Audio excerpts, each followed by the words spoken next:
Bueno, muy buenas tardes, les saludo al profesor Joshua Barbosa y esta vez vamos a hablar sobre el tema de neumonía en pediatría.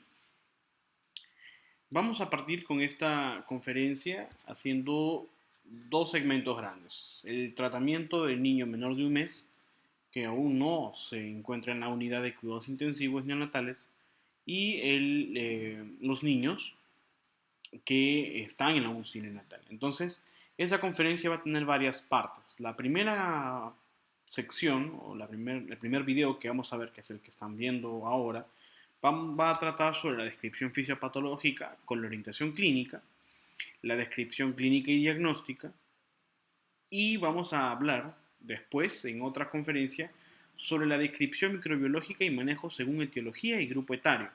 Es importante, vamos a ver más adelante, por qué es imprescindible tratar a la neumonía por grupo etario y según la etiología, dependiendo de la capacidad de la unidad clínica, el hospital, para poder determinar el agente etiológico que provoque esta neumonía. Y finalmente el tratamiento, que vamos a verlo también, existen tratamientos empíricos basados en la epidemiología, ¿no? Basados en la clínica, y también existen tratamientos etiológicos que va a depender después de haber determinado el agente etiológico que causa la neumonía y tratar sobre ello. Entonces, estas conferencias van a ser varias, van a ser una conferencia que vamos a dar el día de hoy. Las siguientes conferencias las estaré publicando luego. Entonces, veamos. Vamos a ver la descripción fisiopatológica con orientación clínica. Es importante saber qué es la neumonía. La neumonía es la inflamación del parénquima pulmonar, que está normalmente relacionado a la infección por un agente viral o bacteriano. Ahora, la inflamación del parénquima comprende también a la pleura, comprende al tejido conectivo, comprende a la vía aérea y comprende al alveolo. Ahora, existen tres características principales que debemos tener en cuenta cuando hablamos del proceso neumónico. ¿Por qué? Porque no solamente vamos a limitar el concepto de neumonía a la inflamación del parénquima pulmonar relacionado con un agente viral o bacteriano, cuya infección puede provocar esta inflamación, sino que además de la reacción inflamatoria existe engrosamiento de paredes y el exudado, que son las características que van a desencadenar las manifestaciones clínicas en el recién nacido o en el niño mayor de un mes, en el niño menor de 5 años o en el niño mayor de 5 años. Esta reacción inflamatoria se va a producir precisamente por la infección, ¿no? Por la colonización del microorganismo y la reacción del sistema inmunitario para poder defender el organismo. De tal manera que se van a sintetizar agentes proinflamatorios, ¿no? Como las interleuquinas, que van a sintetizar, van a sintetizar sustancias como la histamina, ¿no? Que van a provocar reacciones inflamatorias, y esta reacción inflamatoria a su vez va a provocar engrosamiento de paredes. Como pueden ver en la imagen, el alveolo tiene alveolos adyacentes, ¿no? Es decir, existe en el pulmón alveolos adyacentes y no comparten la pared. Cuando hay engrosamiento de la pared de un alveolo y también hay del siguiente, o decir del adyacente, hay el engrosamiento de la pared medial, va a provocar una dificultad en el estiramiento de estos alveolos, ¿no? Lo que se conoce como signo del alveolo adyacente. El exudado es propio de la reacción inflamatoria, ¿no? Cuando existe una defensa del sistema de complemento, por ejemplo en el recién nacido, o cuando existe una defensa a través de las inmunoglobulinas, van a sintetizarse sustancias proinflamatorias a través de las interleuquinas o de las citocinas que van a provocar inflamación y a su vez liberación de sustancias a través del intersticio, que en este caso se encuentran dentro de las primero en la circulación, ¿no? En este caso la circulación alveolo-capilar. En este caso el sistema inmunitario atraviesa esa pared y se va a acumular en el espacio en donde se encuentra colonizado el organismo, en este caso el contenido alveolar, ¿no? La pared interna de los alveolos, la luz de los alveolos. Ahora, cuando hay la reacción inflamatoria y hay la liberación de sustancia, en este caso como líquido, y no solamente líquido, sino también los restos de los neutrófilos, que son los primeros polimorfos nucleares o fagocitos que van a hallarse dentro de estos problemas de reacciones inmunitarias provocados por la infección o por la colonización de bacterias, ya sean o gérmenes, que sean bacterias o virus, van a encontrarse también el resto de los demás glóbulos blancos, ¿no? Entonces, esta acumulación se conoce como exudado, como lo pueden ver acá. Y este exudado se va a acumular tanto dentro de las paredes, como lo vamos a ver más adelante, como dentro de la luz, ¿no? Porque atraviesa la pared, se filtra y ocupa el espacio. El problema con la neumonía, como lo vamos a ver más adelante, dentro de las manifestaciones clínicas, es de que el exudado, es decir, el líquido que contiene restos de los glóbulos blancos como los neutrófilos, los macrófagos, eh, y además el líquido propio, ¿no? que traspasa la pared y se va a acumular en la luz del alveolo, este líquido, este exudado, va a ocupar el espacio aéreo, es decir, se va a reducir el espacio aéreo que se da en cada respiración, en cada inspiración y expiración. Es decir, se va a reducir el volumen inspiratorio y se va a reducir el espacio muerto, ¿no? ¿Por qué? Porque hay menos espacio que queda dentro de aire dentro del alveolo.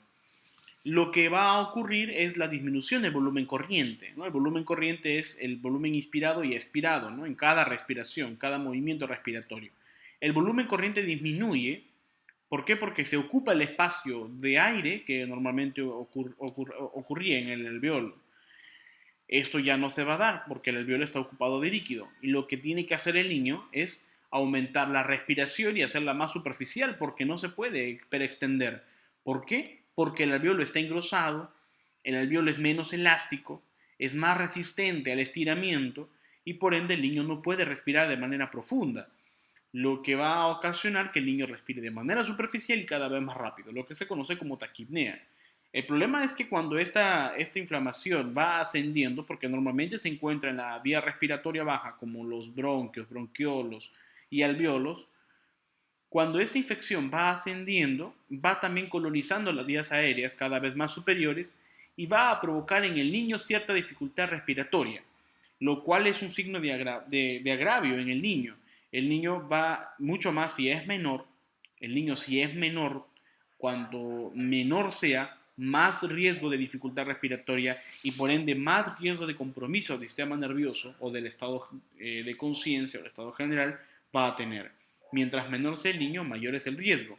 Cuando el niño tiene menos defensas o es más propenso a poder ser colonizado o infectado por esos agentes y van a ir colonizando en este caso el espacio aéreo, el niño puede tener el riesgo de dificultad respiratoria que se va a evidenciar, por ejemplo, como el aleteo nasal, con el quejido inspiratorio, con el tiraje intercostal, ¿no? Y además con la desaturación de oxígeno, es decir, con la hipoxemia. Estos signos de dificultad respiratoria es un signo de peligro en el niño, que quiere decir de que la colonización es cada vez más grande, los espacios aéreos de los alvéolos cada vez son más reducidos y además hay en el alvéolo cierta resistencia a la respiración, ¿no? Entonces, dentro de los signos clínicos que vamos a encontrar dentro de la patología son la fiebre, que ocurre principalmente en niños mayores de 3 meses, ya que en los recién nacidos es más difícil encontrar fiebre, porque los niños con infección tienden a la hipotermia. La sintomatología respiratoria, que sí es uno de los principales indicadores, especialmente lo que mencionamos hace un momento, la taquipnea, ¿no? Y posiblemente la dificultad respiratoria. Pero la taquipnea, ¿no? Es decir, el aumento de la frecuencia respiratoria por, en este caso, la disminución de volumen corriente o de disminución de volumen al final de la expiración, ¿no? El niño inspira, no puede llenar los alveolos y al expirar el aire que queda es más reducido. Se reduce el espacio muerto y el niño tiende a tener dificultad respiratoria y aún así acumulando CO2 en los alveolos. Es por eso que se va a desencadenar algunos problemas posteriores cuando este cuadro de neumonía no se soluciona. Entonces, la sintomatología respiratoria principalmente se va a basar en la taquipnea, ¿no? En la taquipnea y en la desaturación de oxígeno. Ahora, si el niño está desaturando, entonces es un grave problema. Pero principalmente si el niño tiene taquipnea más fiebre y además está dentro de los grupos de riesgo, entonces es un niño candidato a poder tener neumonía. Ahora, todo niño con taquipnea posiblemente tenga neumonía. Todo niño con fiebre posiblemente no tenga neumonía, porque la fiebre es sensible, ¿sí?, de la infección, pero no es específica de neumonía. La taquipnea igual, sin embargo, en la mayoría de los casos, con niños menores, mucho más si es menor el niño, la sintomatología respiratoria como la taquipnea es indicador de neumonía. Y no hay que pensarlo, no hay que pensar otra situación hasta que se demuestre lo contrario. Entonces debemos de empezar a investigar, encontrar los hallazgos clínicos, encontrarnos con también los hallazgos imagenológicos para poder determinar si existe o no algún proceso neumónico. ¿Y cómo lo sabemos? A través de esas tres reacciones, de esas tres características. La reacción inflamatoria, existe engrosamiento de paredes y además existe exudado, que en este caso se conoce como infiltrado pulmonar. Es decir, el líquido del exudado ingresa hacia dentro de las paredes o de la luz de los alvéolos y ocupa ese espacio aéreo. Además también de los intersticios, es decir, dentro de las paredes, puede estar acumulándose líquido y engrosar las paredes, ¿no? Lo cual dificultaría más la respiración porque ofrece mayor resistencia a la luz o el estiramiento de este tejido conectivo. Bien, entonces estas tres premisas son las principales características que debemos hallar como signos clínicos en un niño con neumonía. Los niños menores, como los recién nacidos, la fiebre no es específica. Puede no presentar fiebre, puede tampoco presentar, o puede presentar normalmente una disminución de la conciencia, lo cual, sumado a la sintomatología respiratoria, puede ser indicativo de neumonía. Respecto a la patogenia, vamos a encontrar 4 tipos de neumonía, es decir, 4 formas de presentación de la neumonía. La neumonía lobar, ¿no?, como vemos aquí, vamos a darlo aquí, la bronconeumonía, y vamos a verlo más adelante. Bien. Según el tipo de afectación y respuesta de parénquima, según el tipo de afectación puede ser lobar. La neumonía lobar, una de las principales características es de que existe una congestión del alvéolo y esta congestión está lleno de un fluido fibrinoso, está lleno de neutrófilos y lleno de bacterias. La colonización de los gérmenes, en este caso de bacterias, que van a determinar un tipo de neumonía lobar, va a provocar el exudado, ¿no? Entonces, el exudado o el infiltrado pulmonar va a contener bacterias, va a contener a los neutrófilos, que son los principales polimorfonucleares y fagocitos que van a atacar o defender ante la infección por bacterias, en este caso bacterias, y además de un fluido fibrinoso, ¿no? Este fluido es producto de la pared, ¿no? Es producto de la infección de la pared, hay reactividad de la pared alveolar, por ejemplo, y va a haber fluido, ¿no? Este proceso de congestión ocurre dentro de las primeras 24 horas de infección. Bien. Ahora, el tipo lobar tiene 4 fases a su vez. La primera, que es la congestión, la segunda, conocida como red hepatization, que es conocido como el pulmón tipo hígado rojo, en donde el pulmón se enrojece y su consistencia se asemeja al hígado, ¿no?, como pueden ver acá en la imagen en un corte histológico. Esta característica consecuente a la congestión dentro de una neumonía lobar se caracteriza, valga la redundancia, porque el alvéolo está lleno de exudado inflamatorio, ya no solamente fluido, sino un exudado inflamatorio que es consecuencia de la infección. Existe también un mayor número de neutrófilos, ¿no?, porque la infección continúa, ¿no? Hay también un aumento de los glóbulos rojos por estasis, la estasis pulmonar, estasis de la circulación alvéolo capilar. Entonces, cuando disminuye la circulación por esa zona, producto de la inflamación, producto del exudado, producto del aumento de la presión en esa zona, aumenta el número de glóbulos rojos, lo cual da la característica de color rojo al pulmón. Un lóbulo consolidado con poco aire, ¿no? La consolidación, producto del exudado o producto del infiltrado pulmonar, da un signo de consolidación en el pulmón, lo cual es localizable, es local, es limitado. Y ese lóbulo consolidado, es decir, ese lóbulo ocupado por líquido o por, ¿no? En este caso, exudado, tiene poco aire. La pleura está engrosada por la misma infección y existe un roce pleural que es audible, ¿no? El roce pleural se da cuando el niño inspira o expira, ¿no? Especialmente cuando expira. Cuando el pulmón se retrae, ese roce pleural significa de que existe inflamación de la pleura y disminución de ese líquido, ¿no? Del líquido pleural que permite la movilización del pulmón. ¿No? Aquí, por ejemplo, pueden ver las manchas rojas, ¿no? de la característica de red hepatization del pulmón, producto o consecuencia de la infección. Ahora, consecuente a este proceso de enrojecimiento del pulmón producto de la reacción inflamatoria, también existe un proceso de engrisamiento, por así decirlo, que se conoce como gray hepatization, en donde el pulmón va a tornarse gris y como pueden ver en la imagen anterior, la característica es que el pulmón ya no es rojo, sino es una coloración más grisácea. Y además el alveolo está lleno de irios fibrinosos asociados a neutrófilos y glóbulos rojos. Entonces, como pueden ver aquí, bueno, en este corte, en esta muestra, la coloración es distinta a la del pulmón rojo, ¿no? Bien. Acá pueden ver, por ejemplo, la neumonía lobar, ¿no? El consolidado a este nivel, aquí en la primera imagen o en la imagen superior, el consolidado se encuentra en el lóbulo inferior del pulmón derecho y en la otra imagen, en el lóbulo superior, pulmón derecho. Asimismo, en la imagen inferior también hay, ¿no? engrosamiento peribronquial, ¿no? El propio, en este caso, la imagen que queremos observar es la consolidación lobar, ¿no? Aquí, la consolidación lobar.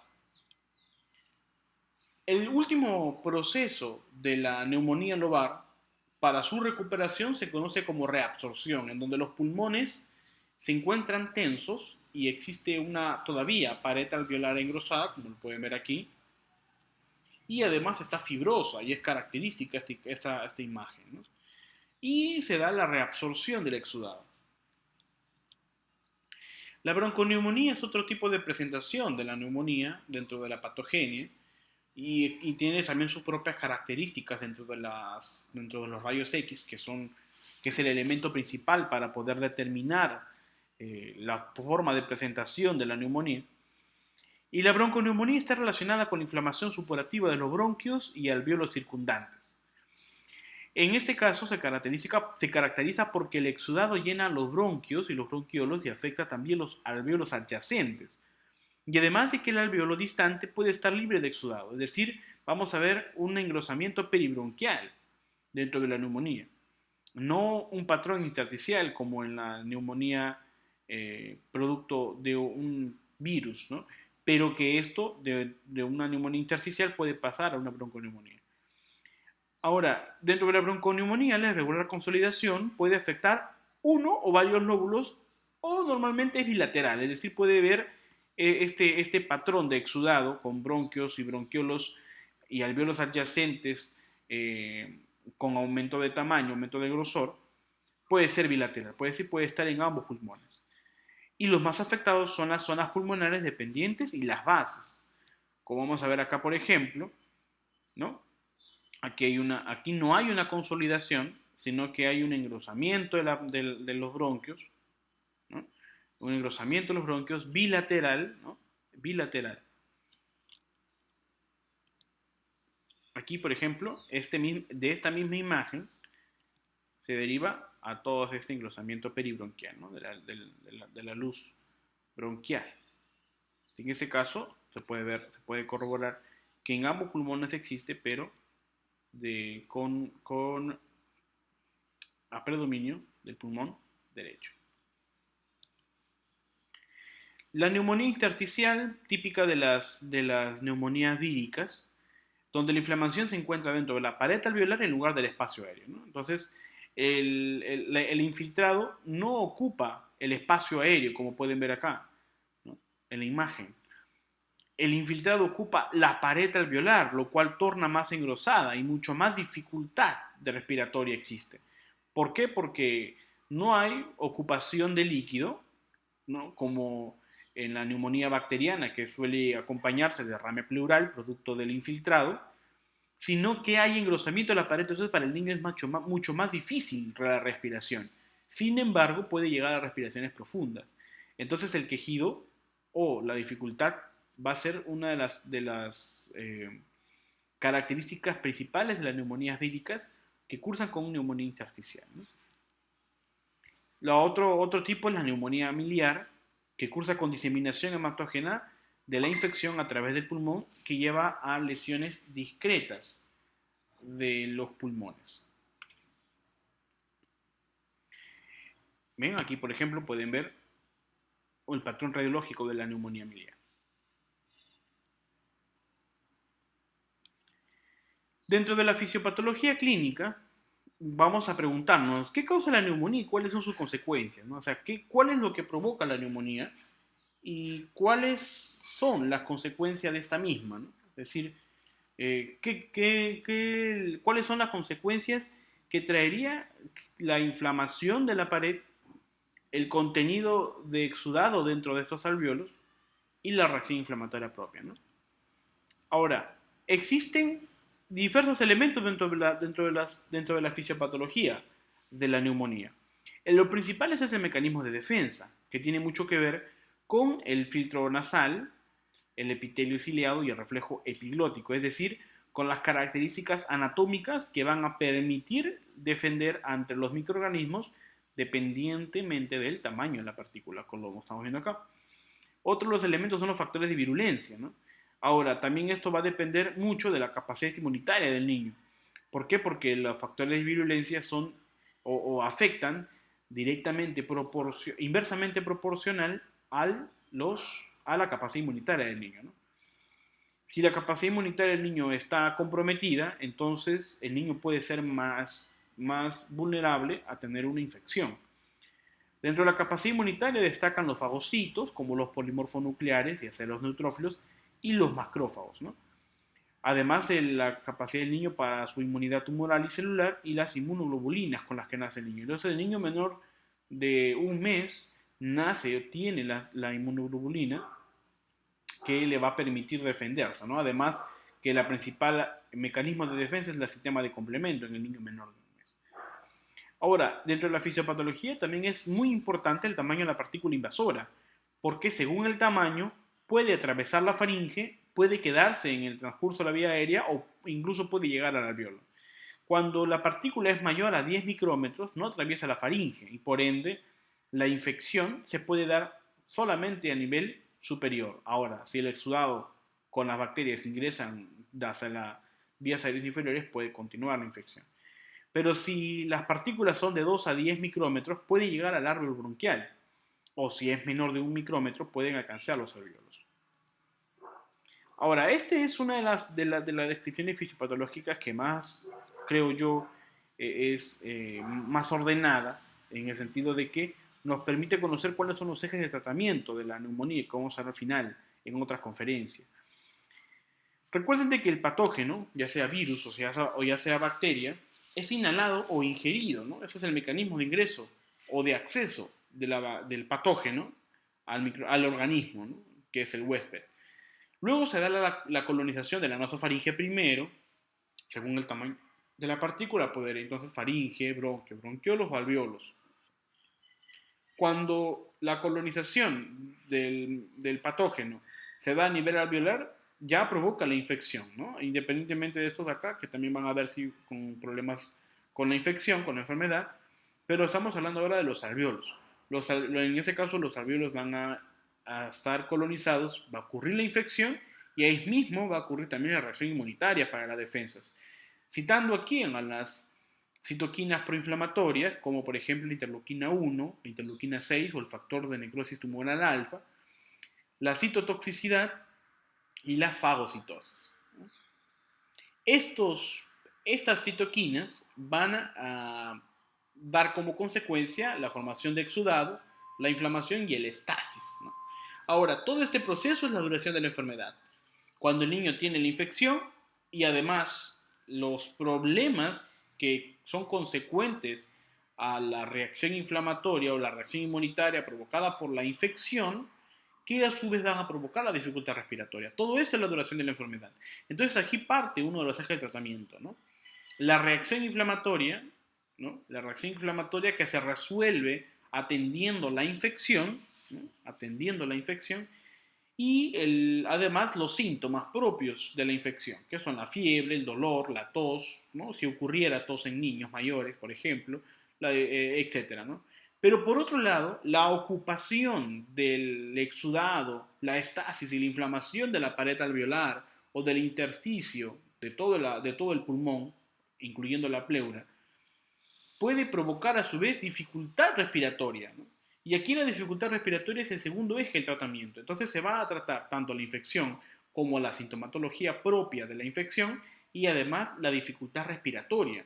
¿Por qué existe dificultad respiratoria en el niño? O puede existir. Y si hay riesgo, hay que tratarlo, ¿no? ¿Por qué? Porque mientras mayor esfuerzo haga el niño, mayor dificultad va a tener en recuperarse, ¿no?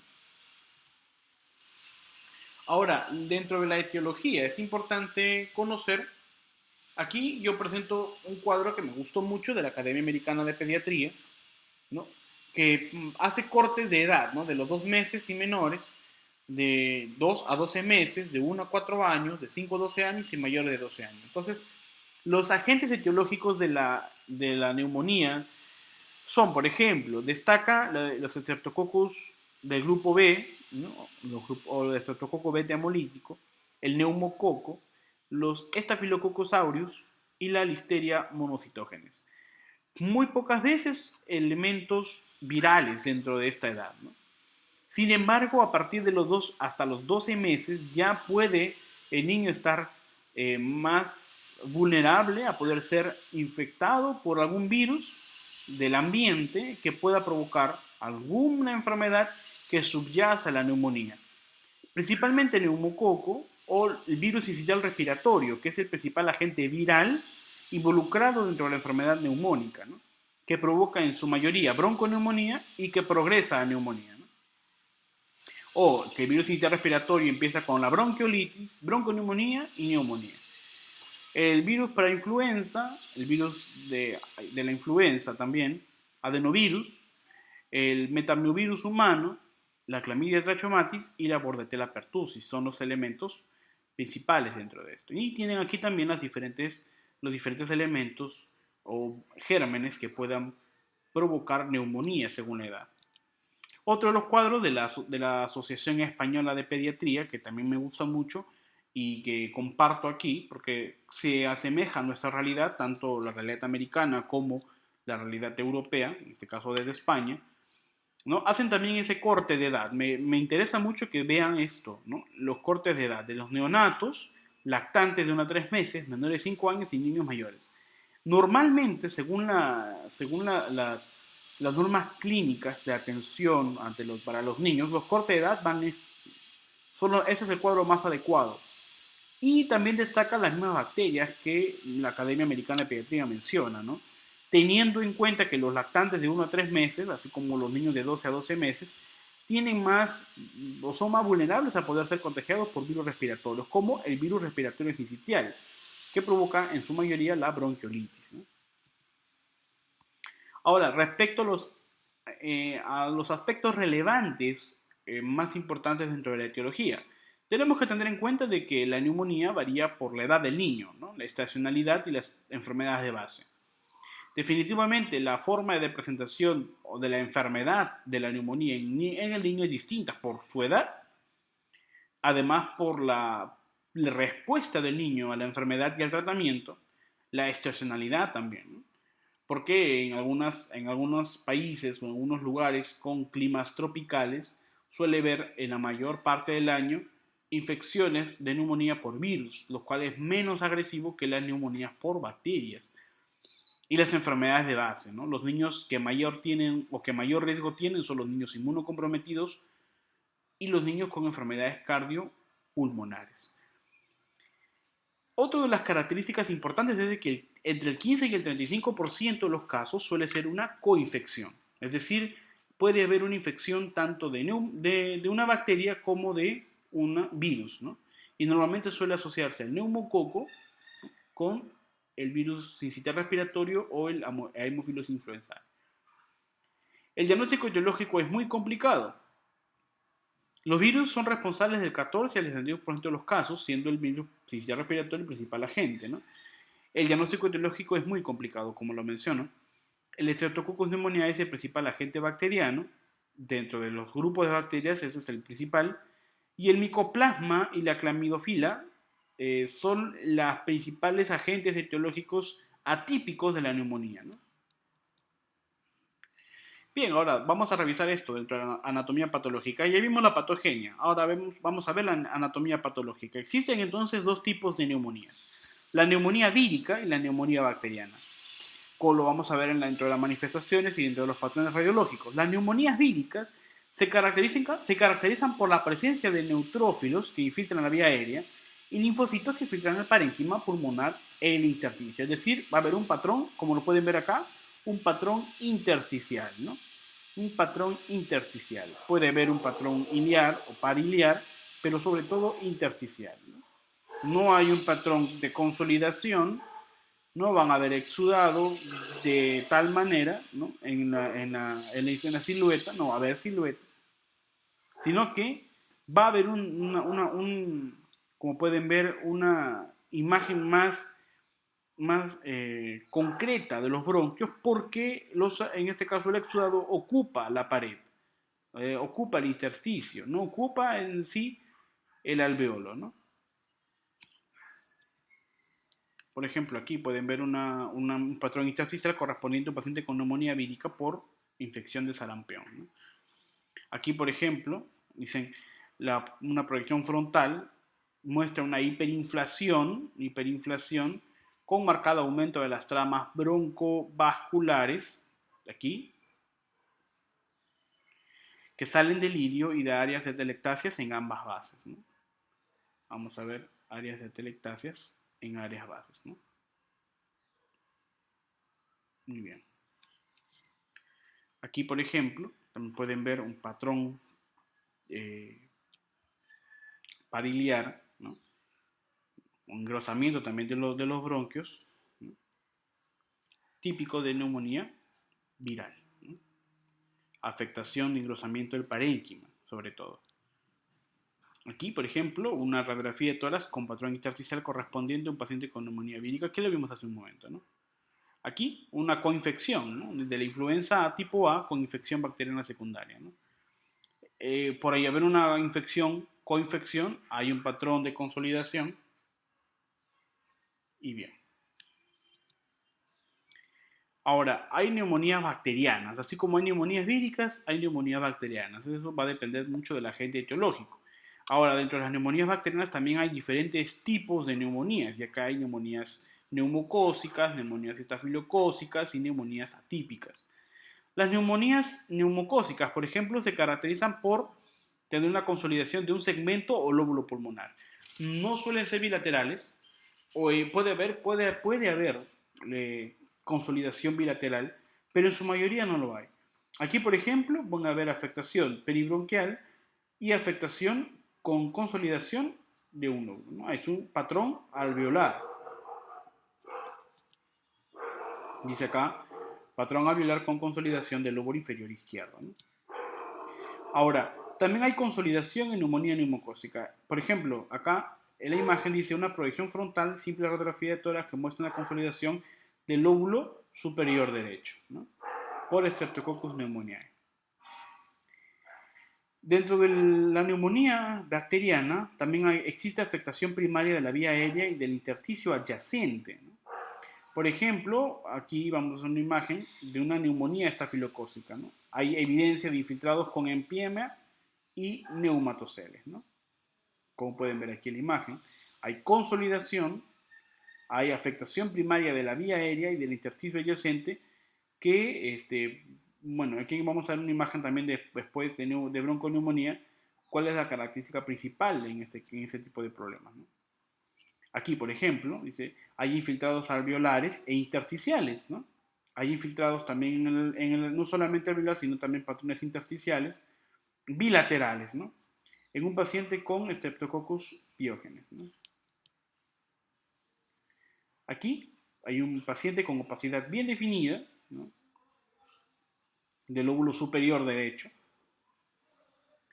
y posible telectasia por la elevación de la cisura menor, ¿no? Aquí hay patrón de telectasia por la elevación de la cisura menor, hallazgos compatibles con neumonía.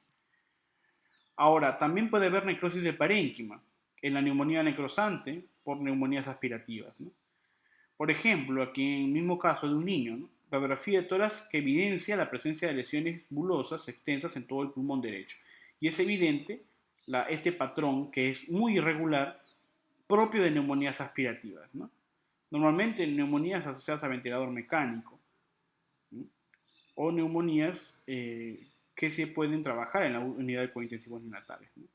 Aquí pueden ver la radiografía y la tomografía, ¿no?, con los patrones clásicos de la neumonía necrotizante por necrosis del parénquima. También hay presencia de granulomas y calcium en los tipos de neumonía bacteriana, por ejemplo, por la neumonía tuberculosa, ¿no? Miren los espacios aéreos que deja, como pueden ver aquí, los espacios aéreos que deja. Otro de una afectación mixta o atípica es la afectación peribronquial intersticial con infiltración secundaria del parénquima, ¿no?, por una sobreinfección bacteriana. Aquí, por ejemplo, la imagen presenta una neumonía atípica en un paciente con infección por Mycoplasma pneumoniae, donde existen infiltrados parailiares bilaterales, difusos o irregulares con atrapamiento aéreo, ¿no? Hay atelectasias y engrosamiento peribronquial. Ahora, la neumonía redonda, bueno, esta imagen pertenece a un excelente libro de emergencias pediátricas que habla también en este caso de neumonía. La neumonía redonda nos permite no solamente observar el proceso neumónico, ¿no?, sino también permite observar más allá de la neumonía. Posiblemente en las neumonías redondas se puede descartar alguna masa que puede encontrarse, ¿no? Bien, las manifestaciones clínicas son claras. Ya los había mencionado al principio de la conferencia y es importante que sepan cuáles son los síntomas agregados a la neumonía. Y esto se va a provocar por la forma de presentación, el agente etiológico, la edad del niño y la respuesta del niño a la enfermedad. Ahora, hay un cuadro aquí, también con el mismo corte de edad, según la Academia Americana de Pediatría, con los síntomas generales, ¿no? Por ejemplo, la tos, la alimentación disminuida, ¿no? O sea, hay falta de apetito, apneas, en niños menores de 2 meses puede haber recurrencia de apnea, taquipnea, que es el principal signo, ¿no? Quejidos, ¿no?, aleteo nasal o retracciones, posiblemente, pero aquí sobre todo tenemos que tener en cuenta la frecuencia respiratoria, ¿no? Normalmente vamos a encontrar mayores a 60 por minuto, pero si es menor, mejor. Ahora, si encontramos mayores a 60, ya podemos hablar de taquipnea. Si encontramos entre 2 a 12 meses mayores a 50, ya podemos hablar de taquipnea. Y así según las edades, ¿no? Entonces este cuadro me gusta mucho porque es un cuadro en donde evidencia ciertas características clínicas o manifestaciones clínicas de la neumonía en los niños con diferentes cortes de edad. Aquí también en este cuadro de urgencias y emergencias pediátricas de Casado, ¿no?, de Juan Casado Flores, es un libro también muy bueno y me gusta porque en este cuadro no solamente va a evidenciar los hallazgos clínicos del niño, sino lo va a diferenciar según el agente etiológico, ¿no?, que suele ser poco frecuente. Me gusta el cuadro porque hace esa diferenciación. Sin embargo, es complicado cuando lo vas a llevar a la realidad, ¿no? Y eso no va a depender muchas veces del agente etiológico en el momento, sino va a depender mucho de la edad del niño. Entonces este cuadro me gusta mucho este cuadro también. Sin embargo, hay que saber asentar, ¿no? Traspolar la información que vemos para llevarla a la realidad, ¿no? Porque lo interesante es saber qué cosas tiene el niño y si se relaciona con edad. Y luego hallar al agente etiológico y correlacionar si es que la manifestación que tiene el niño se relaciona con el agente etiológico y se encuentra en la literatura, ¿no?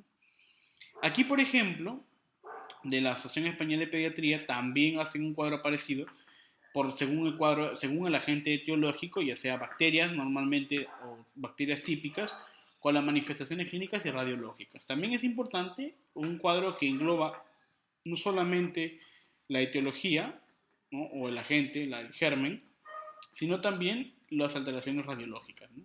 Y no la diferencia por gérmenes, sino la diferencia por bacterias típicas, atípicas, virus o, por ejemplo, Mycobacterium tuberculosis, ¿no? como una bacteria más agregada, ¿no? Este cuadro es un libro de un autor hindú que también me pareció muy importante colocarlos, compartirles aquí, porque el autor habla por la edad, ¿no? Por la edad, no hay ninguna diferenciación, menciona,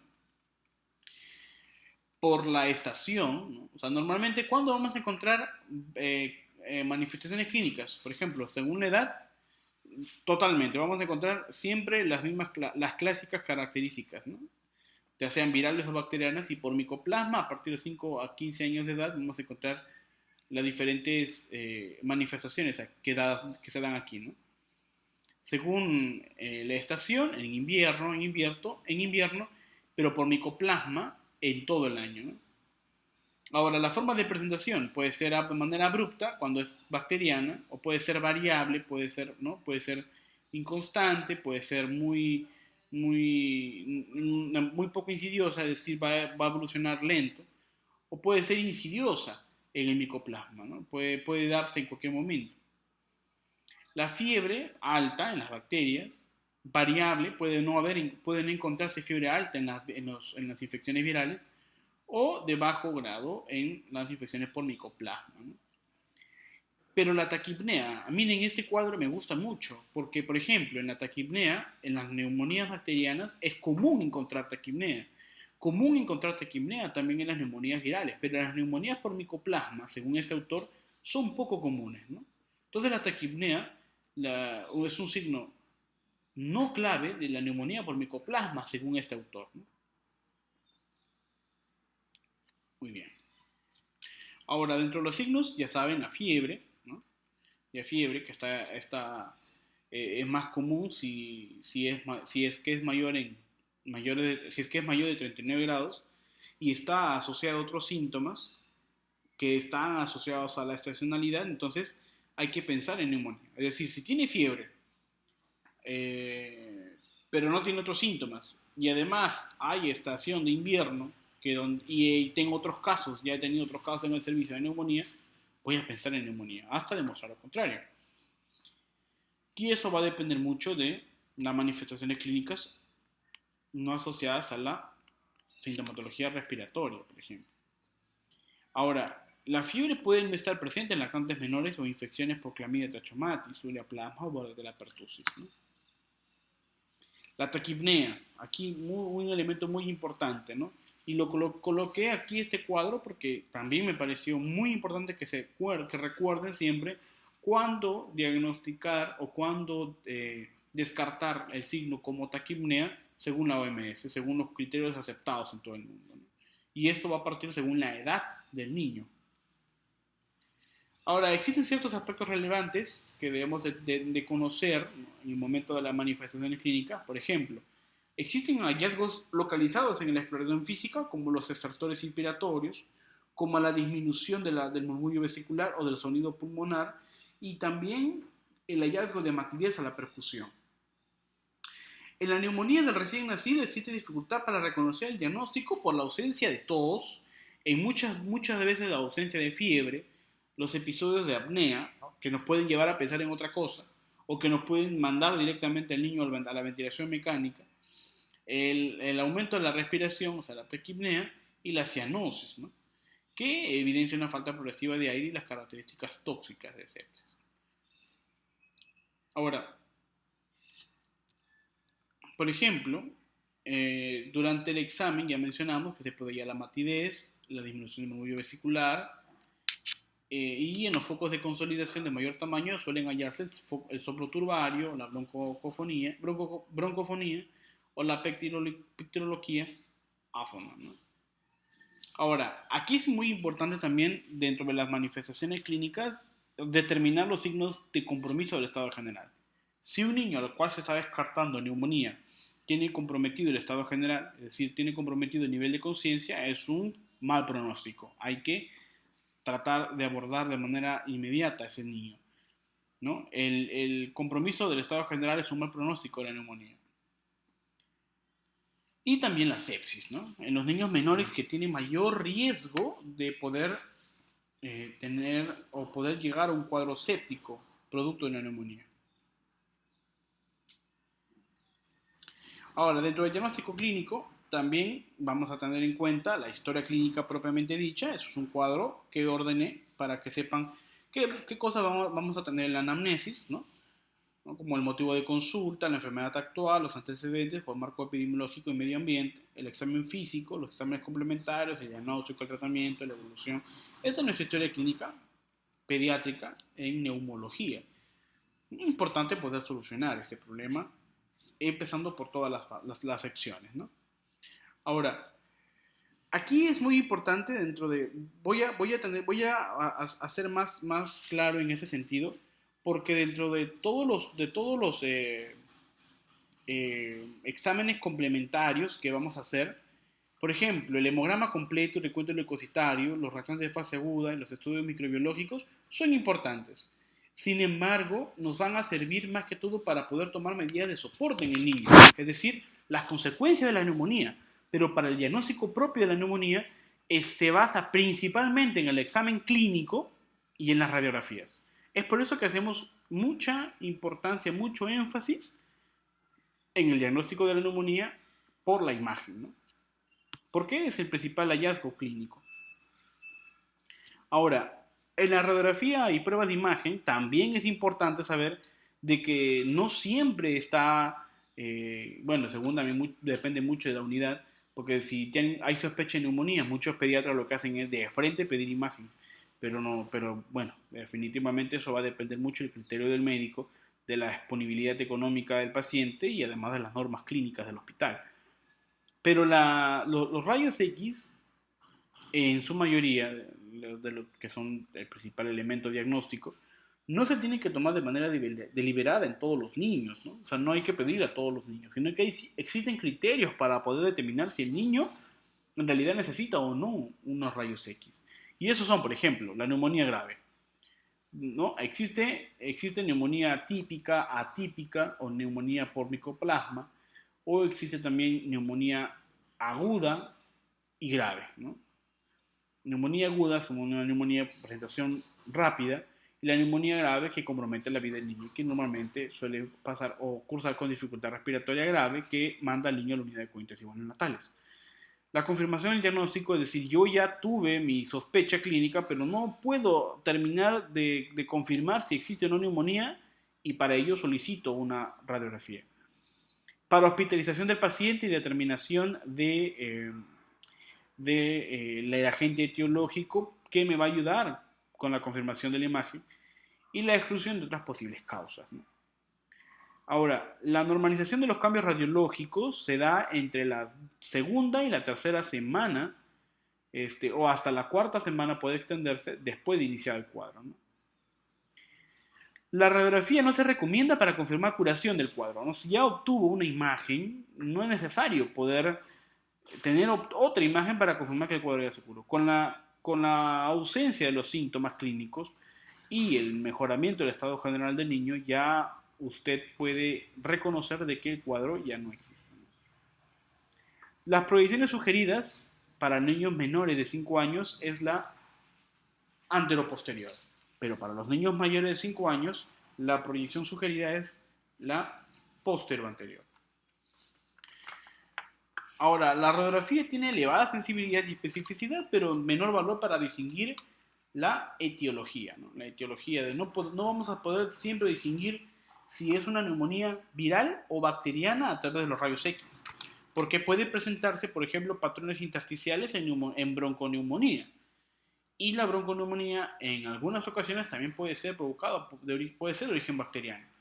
Entonces no es adecuado descartar etiología a través de los rayos X. Ahora, va a depender mucho también de la estacionalidad, por ejemplo, ¿no? Si estamos, o de los antecedentes clínicos de otros niños. Si yo veo o yo conozco que en mi servicio ya tengo más de 10 niños con neumonía viral, entonces el niño siguiente asumiré que también es lo mismo, ¿no? Cuando el diagnóstico por imagen me ayuda a poder concluir esa hipótesis, ¿no? Ahora, algo muy importante también es que la neumonía, la radiografía normal no excluye neumonía. Es decir, no puedo yo decir que el niño no tiene neumonía si los hallazgos radiológicos el niño no los tiene. No es específico ni sensible.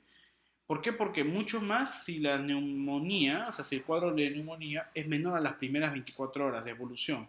Es decir, el niño presenta los síntomas y los padres lo traen al niño dentro de las primeras 24 horas. Todavía no, una radiografía normal no puede excluir, hay que esperar, ¿no? Entonces, es recomendable esperar las primeras 24 horas para poder solicitar una radiografía y poder abordar mientras los síntomas, ¿no?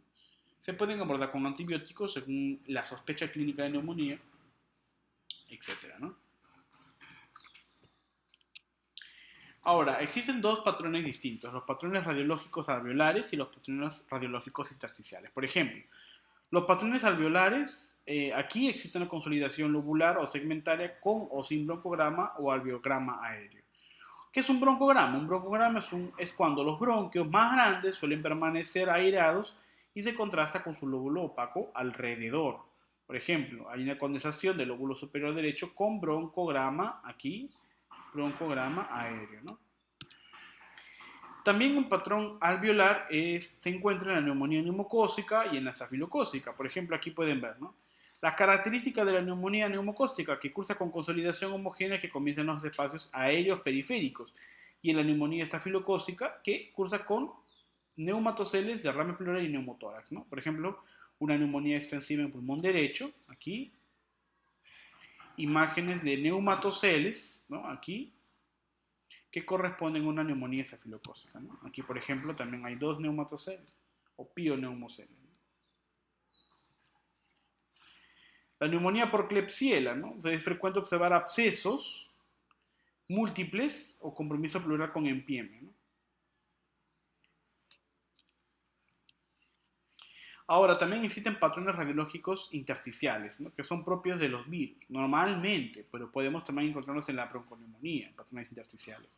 Se caracteriza por infiltrados paralilares bilaterales difusos irregulares, hay atrapamiento aéreo, existen atelectasias, puede haber engrosamiento peribronquial y límites imprecisos. Aquí, por ejemplo, una neumonía por influenza, ¿no? Una neumonía por Haemophilus influenzae, donde encontramos un patrón intersticial, ¿no? Un patrón intersticial, miren aquí, opacidades no homogéneas, distribución secundaria que progresa a consolidación, aquí en el lóbulo inferior del pulmón izquierdo, a predominio de lóbulos inferiores, ¿no? Bien, entonces la siguiente conferencia se hará sobre el tratamiento empírico, el tratamiento regulado y el tratamiento por agente etiológico. Espero que les haya gustado esta conferencia y si tienen una duda o una consulta me lo pueden hacer saber a mi correo. Se despide Joshua Barbosa. Muchísimas gracias.